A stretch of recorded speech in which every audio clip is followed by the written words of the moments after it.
Numbers വിത്ത് രഞ്ജിത്തിലേക്ക് എല്ലാവർക്കും സ്വാഗതം. എല്ലാവരെയും ഒരുപക്ഷെ ഇമ്പാക്റ്റ് ചെയ്യുന്ന ഒരു വലിയ നിയമാവലി ഇന്ന് കേന്ദ്ര സർക്കാർ പുറത്തിറക്കിയിരിക്കുകയാണ്. അപ്പോൾ ആദ്യത്തെ ഒരു ഇമ്പാക്റ്റ് എന്ന് പറയുന്നത് സിംപ്ലിഫിക്കേഷൻ ആൻഡ് മോഡിഫിക്കേഷനാണ്.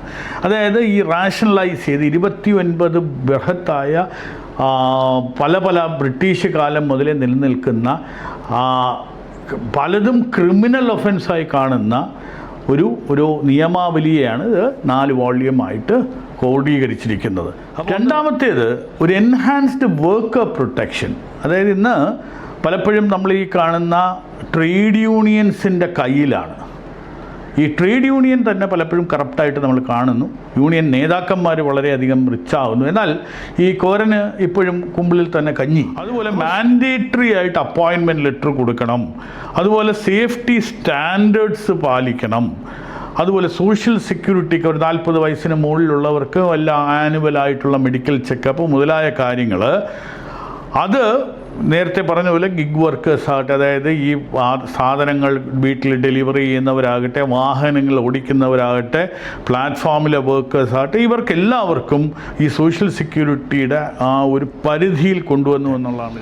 3, ഇൻഡസ്ട്രിയൽ ഒരു ഹാർമണി. അപ്പോൾ എന്തെങ്കിലും ഡിസ്പ്യൂട്ട് ഉണ്ടെങ്കിൽ തന്നെയും മനുഷ്യരുള്ള സമയത്തൊക്കെ നമുക്ക് ഡിസ്പ്യൂട്ട്സും ഉണ്ടാകാം, ആർഗ്യുമെൻറ്റ്സ് ഉണ്ടാകാം.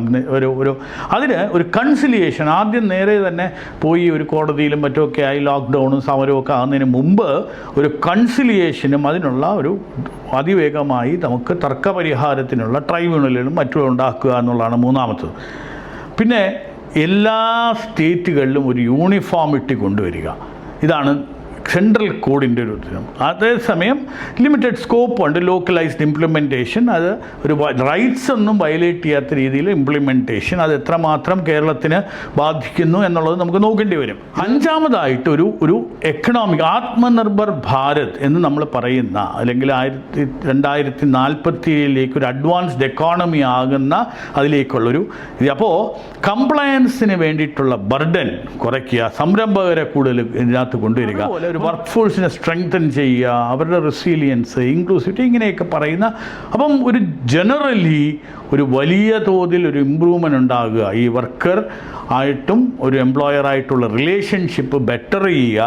ഈ യൂണിയനും അങ്ങനെയുള്ള പറയുന്ന ആളുകളുടെയൊക്കെ ആ റിലേഷൻഷിപ്പ് മെയിൻറ്റെയിൻ ചെയ്യാനുള്ള ഒരു ഏജൻസി ആയിട്ട് മാറുക, ഒരു ജനറൽ എക്കണോമിക് ഡെവലപ്മെൻറ്റ് കൊണ്ടുവരിക എന്നുള്ള രീതിയിലാണ്. ഇതിൻ്റെ കൂടുതൽ വിശദമായ ചർച്ച നമുക്ക് ഇനിയൊരിക്കലാവാം. Thank you.